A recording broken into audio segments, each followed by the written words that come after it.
गुरु गोविंद सिंह जी कहते दया सिंह अमृत वेला हो गया है। दया सिंह कहने का सतवचन पातशाह क्या हुक्म है? कहने लगे कीर्तनीय सिंहों से कहो कि आशा जी दीवार का कीर्तन करें।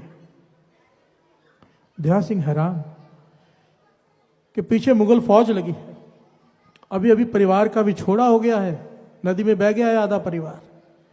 और गुरु गोविंद सिंह जी महाराज क्या कह रहे हैं? हमारे जैसा कोई होता तो रोता चिल्लाता बिलखता डिप्रेशन में चला जाता कि किसका बेटा गुम हो जाए, बच्चे गुम हो जाए जिसके। पर गुरु गोविंद सिंह जी हमें ये सिखा के गए हैं। ठीक है, हम उनके जैसे नहीं हो सकते, मैं मानता हूं। ये कहना बड़ा आसान है, स्टेज पे बैठकर बड़ी बड़ी बातें करना, सहना बड़ा मुश्किल। पर हम गुरु गोविंद सिंह जी महाराज के सीख रहे हैं। कुछ परसेंट तो चले। हर से बोलिए धन गुरु नानक, धन गुरु नानक, धन गुरु नानक, धन गुरु नानक। दया सिंह बेनती की पातशाह, मुगल फौज पीछे लगी है, पहुंच जाएगी, कोई भी नहीं बचेगा। गुरु गोविंद सिंह जी महाराज कहने लगे ऐसा करो 250 सिंह नदी के उस किनारे पे खड़े करो और उनसे कहो अगर मुगल फौज पहुंच जाए तो उसका मुकाबला करें। और 250 सिंह इस किनारे में बैठ के आशाई दीवार का कीर्तन श्रवण करें। ध्यान देना साथ संगत, मन जोड़कर अमृत वेला संभालें। दया सिंह गुरु गोविंद सिंह जी महाराज के आगे बोले कौन? सतवचन किया, कीर्तनीय सिंहों ने आशाई दीवार का कीर्तन शुरू किया। 250 सिंह बैठ गए आशाई दीवार का कीर्तन सुनने के लिए समाधि लगाकर, और बाकी 250 सिंह उस किनारे पे खड़े हो गए। जरा विचार करके देखो, जरा विचार करके देखो, आंखें बंद करके जरा वो दृश्य सामने लाओ। युद्ध का मैदान, मौत सर पे खड़ी है। गुरु गोविंद सिंह जी क्या कह रहे हैं? अमृत वेला हो गया है। प्यार से बोलिए धन गुरु नानक, धन गुरु नानक, सारे बोलिए धन गुरु नानक, धन गुरु नानक। मुगल फौज पहुंच गई। वो 250 सिंह युद्ध कर रहे हैं, लाखों से 250 सिंह युद्ध कर रहे हैं, मर रहे हैं, कट रहे हैं। प्यार से बोलिए धन गुरु नानक। और बाकी 250 सिंह यहां पर आशा जी दीवार का कीर्तन श्रवण कर रहे हैं। पता है कि वो फौज खत्म हो गई, वो सारी मुगल फौज यहां पहुंच जाएगी, पर सब मन एकाग्रचित करके आशा जी दीवार का कीर्तन श्रवण कर रहे हैं, अमृत वेला संभाल रहे हैं।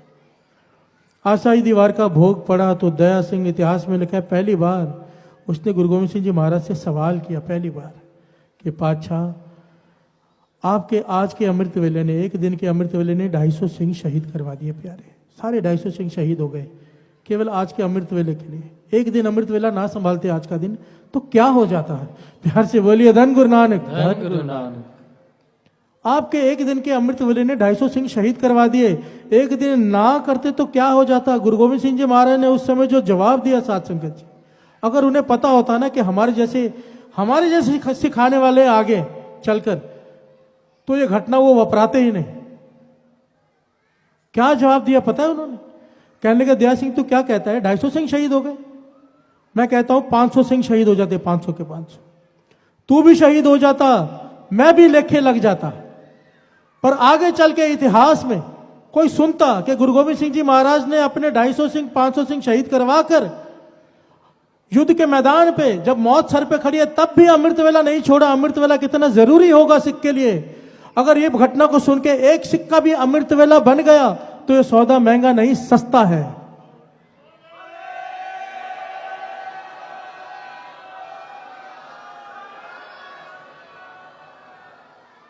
ये अक्षर गुरु गोविंद सिंह जी महाराज के साथ संगत जी, हम जैसे मूर्खों को, बेवकूफों को, गधों को समझाने के लिए, हम जैसों को, माफ करना ये अक्षर यूज कर रहे हैं पर सच है, उन्होंने अपने 250 सिंह शहीद करवा दिया हम जैसे मूर्खों को समझाने के लिए कि अमृत वेला कितनी वड्याई, कितना जरूरी होगा सिख के लिए, कि युद्ध के मैदान में भी अमृत वेला नहीं छोड़ा। इस घटना को सुन के किसी एक का सिक्का अमृत वेला बन गया तो सौदा सस्ता है। और इस घटना को सुनने के बाद भी दास गुरु साहब जी की हजूरी में कह रहे हैं, इस घटना को सुनने के बाद भी अगर किसी का अमृत वेला नहीं बनता ना तो अपनी किस्मत को लेकर रोना। बस जिसको गुरु की इतनी बड़ी कुर्बानी को सुनकर भी किसी का अमृत वेला नहीं बनता तो उससे बुरी किस्मत किसी और की हो ही नहीं सकती।